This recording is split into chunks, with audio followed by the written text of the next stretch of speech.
preparing the perfect setup for your streaming pleasure. Just a few more seconds is telling me. And first of all, here I am. You can see the screen. We are recording. And on top of it, hello everyone. This is Adam Abraham, but it is a we that is coming to you from two WAs on the planet, uh, the one in Washington State and in the U.S., and one in Western Washington in Australia. And with that, I will transition over here and bring in and welcome my friend and good buddy and partner, Jody Bevan from, I'll say, sunny or maybe getting there, Bunbury in Western Australia. Jody, how are you doing? Great, mate. Thanks for getting me on, champ. All right. And well, today's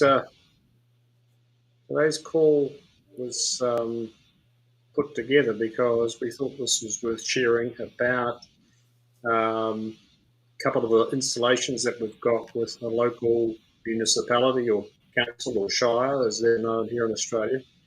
And for since March this year, we've had a 4-inch unit on, a PW 400 on at Gwen Park, in the city of Armidale. And the reason that they are looking to use a vortex generator is because they've got water usage efficiency issues. So currently, well, up until March, they were 130%, using 130% of their allocation. And so we put one unit on in March, and last month they put another unit on, so the parts split into two parts. And what they've noticed is that by the end of summer's just starting here, 1st of November, and in Australia as we speak, and Halloween up there for you guys. We've probably got another 6 or 7 months where it may not rain at all. Last year, from the middle of September to the second week of May, we got zero rain in Bunbury. So, water's a big issue. The biggest water authority, the Water Administration Authority in Western Australia, the main one is Watercorp, and they have told all the councils that their allocations in 2028 will be cut back by 10%. Now, in the city of Armidale, we've got one park that's using 130% of their allocation. This creates major issues. And so with the numbers that we've just got through from the city of Armidale, where they've shared their last 2 years meter readings, we can see now that instead of being 130% over 30% over their allocation, they will actually come in at the end of the financial year or the end of the 12-month period. They should come in 2 kilowatts under their allocation, which is massive. Kilowatts or kiloliters? Sorry, kilowatts. Yeah, kiloliters. Go ahead. So that's a big deal for those guys. And obviously with the vortex generator, they're running. So you guys know they're running the pump times 25% less. So there's 25% less electricity being used. Plus they're getting the growth results in the uniform moisture, soil penetration that comes with a vortex generator. As a bonus, the grounds are looking good, and really at the end of the day, when it comes to turf, the community really wants quality turf to play on. If it's rock hard and dead, then it's not that inviting. And toxic too. Yeah. If vortex generators are used in conjunction with moving to a more regenerative or sustainable soil profile, the the savings can be, you know, probably around 50%. We've had farmers that have used, between 50 and 60% less water that have had good soil profiles. Now, obviously, that changes a lot in the use of fertilizers, the NPK type of farming or use into the parks, and biology is now becoming a bigger deal. So it, I think when you do the combination of them both, there's no reason that the turf industry couldn't be using 50% less water, which is massive. Well, of course, I think what has been part of our, I'll say, journey in this is the presumption that the water that we are presently using is, I'm just going to say, okay as it is. And so then there's always been the question or the onus of uh, demonstration has always uh, fallen, you might say, upon the unfamiliar, which is the vortex unit. And Yeah, so, in spite of the fact that we show amazing improvements, I mean, if you and I hadn't seen improvements in our initial introduction to this and did our own type of vetting, confirming, you know, can we believe this kind of stuff ourselves? We wouldn't continue with this. And yet, that's why I call them aha moments. yeah. Most people need their own aha moment. You can conceptualize, you can intellectualize, and you can go round and round and round in your head. But unless and until you do some actual um, evaluations and comparisons of your own and get results, unless you put your own energy into it, uh, you basically kind of stay up in your head going around asking for reports, asking for confirmation, which never comes. So ultimately, experience is what produces confirmations where people go from believing something or thinking or having a bias of one way or another into some actual knowledge because it's experiential. It comes from, okay, I put in the results, I put in the inputs and within the assumptions, but the results confirm the assumptions. They're no longer assumptions. They're no longer anecdotal for, at least for you and me, or for anyone who has Well, actually put information in. I think the city of Armidale is probably um, uh, a great example of that. We put the unit in as a trial unit that they would pay for after 12 months once the trial had finished, and they ordered another unit before that time was up. So obviously they've seen the results and they're happy with the results. So to me that's sort of social proof they're putting their money where their mouth is because they like what they see. Sure. And thankfully we've got uh, another. We've got two other government institutions that have taken units on in the last month. It'll be installed during the month of November. Got a conversation coming up with a golf course next week, and we've got another two councils that have said yes, they want to do something.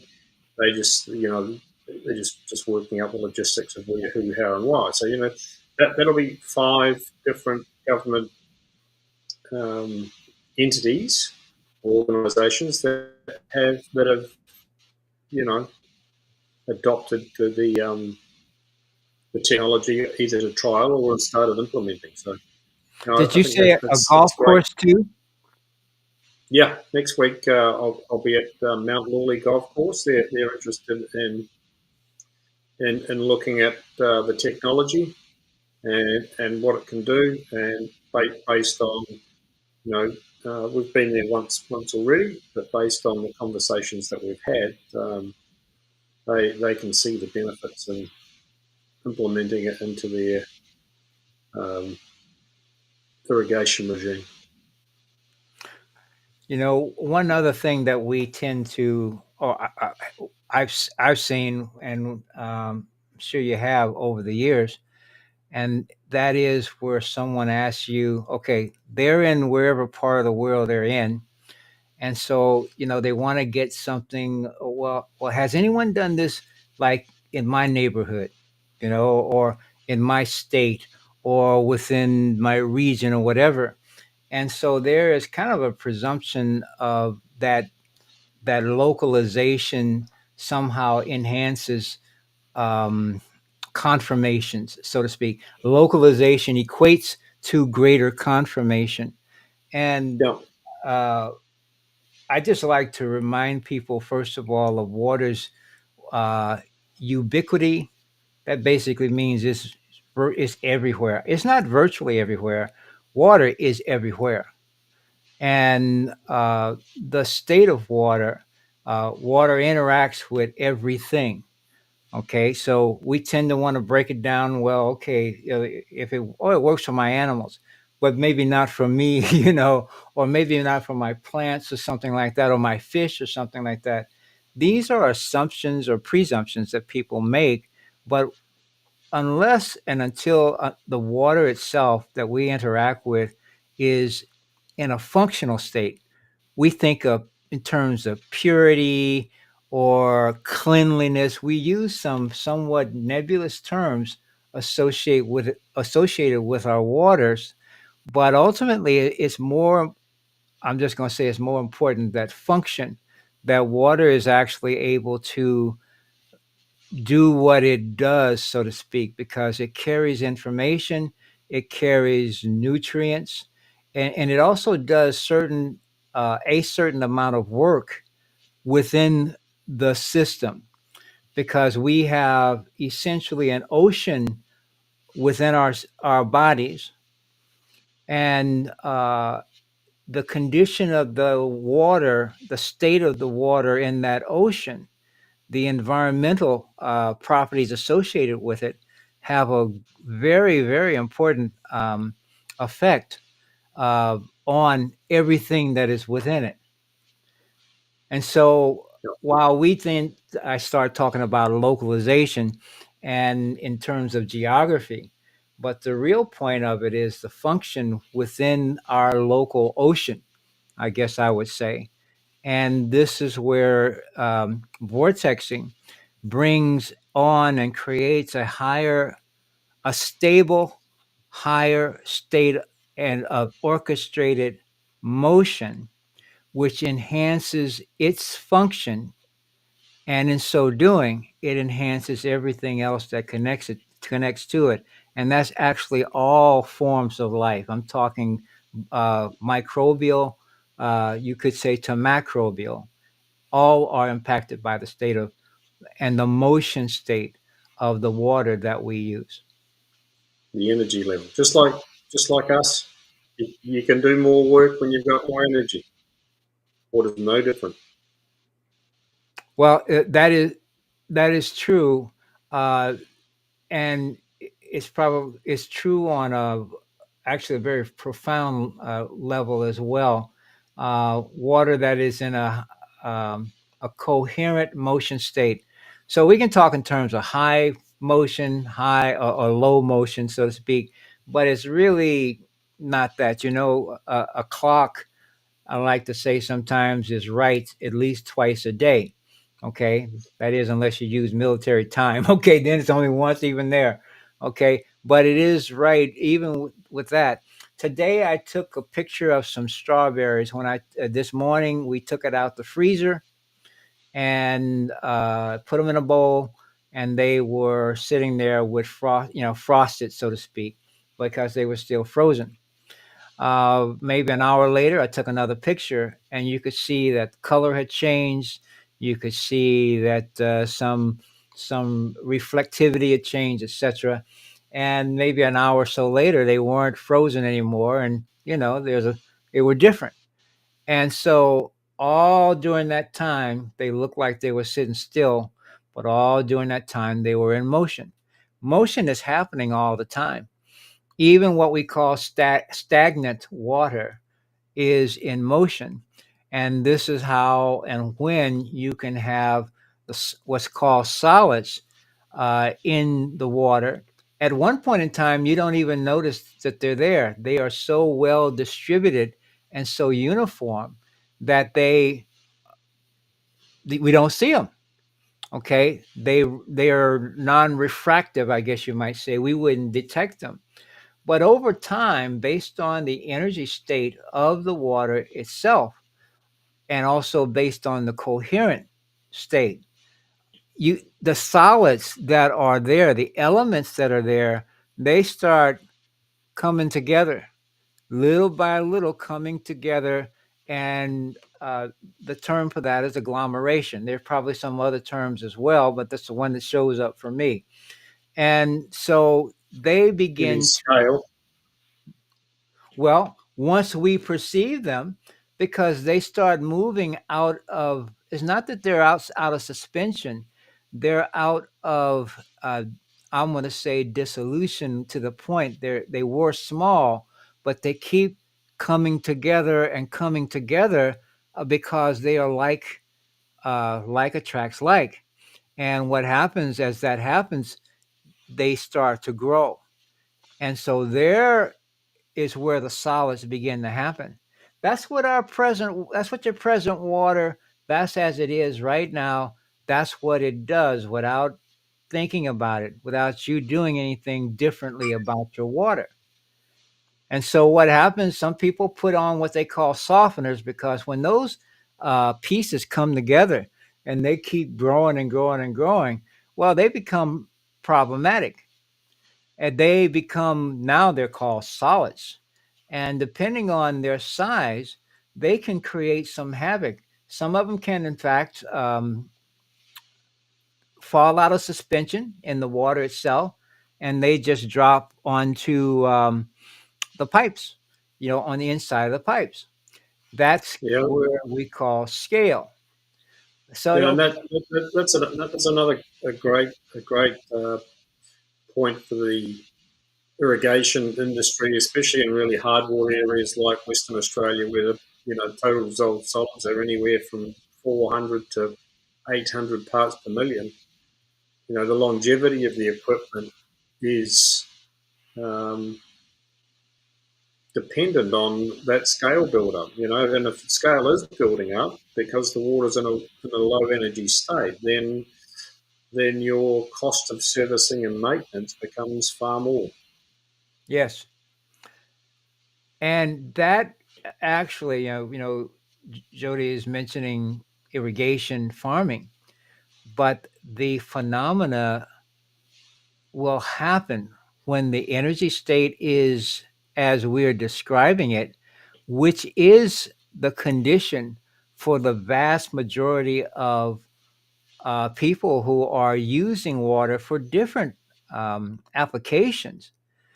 I mean, you start to think about this, is that, okay, if you took we grew up with spinning tops as kids. I don't know about you, Jody, when you grew up, but part of being a kid was buying a spinning top, and you put a string on it, and then you do that, and it sits there and defies gravity for a while, and then what? That it slows down.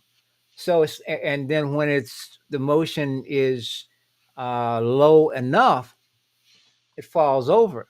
There's no kinetic energy available anymore, so to speak. And so in the absence of a vortex device, there is the same type of runoff, so to speak. There's a depletion of sufficient motion, gyroscopic motion, you might say, gyroscopic also velocity, that would actually cause and maintain some level of dispersion of the elements of the solids within the volume. And so when that happens, you start getting the same thing. You start getting a repeat. And it doesn't matter where it is. It doesn't have to be just in the pipes. It can be in the soil. It can be inside the roots. It can be in that inner ocean in the body.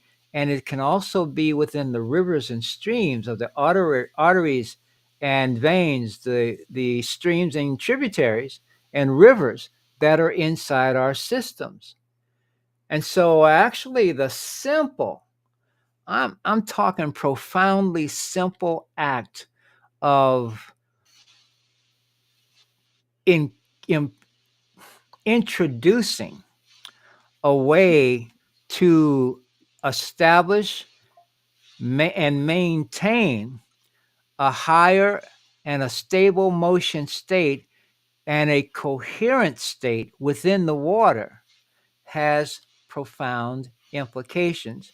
And I'm not talking simply health, so to speak. You could say that, but function itself. You put a vortex unit on a home, and then every time the toilet is flushed, every time a spigot is open, if you water the lawn, if you put water on the garden, every time water is passed through the vortex unit, the supply that is within the pipes in the plumbing system itself is replenished with energetic water, functional water. Yeah. All right, Adam. I've got a busy day, dude. So we could talk for hours about the love of water, but I need to keep cracking, and let's make this a regular occurrence. Next week, I think we'll talk about a commercial reverse osmosis system that a company did a trial with, and we'll talk through um, the pros and cons of what happened. So look forward to Absolutely. chatting next week about that. Thank you for your numbers, Jody, and the progress that you're making there. We are making progress. Maybe the one thing I will say, which is somewhat indicated here in our conversation, is that we make units larger than what you normally that you see on our website. We have some other arrows in our quiver, so to speak. We're very happy about our little baby, which is I can't see with my oh there we go. I can't see that. But bottom line, we'll talk about the big and the small. And until then, I'll wash just 23 minutes. I think that's good. Appreciate it. We'll talk to you next Good on time. you, bud. All Thanks, right. mate. See Okay. ya. Bye bye.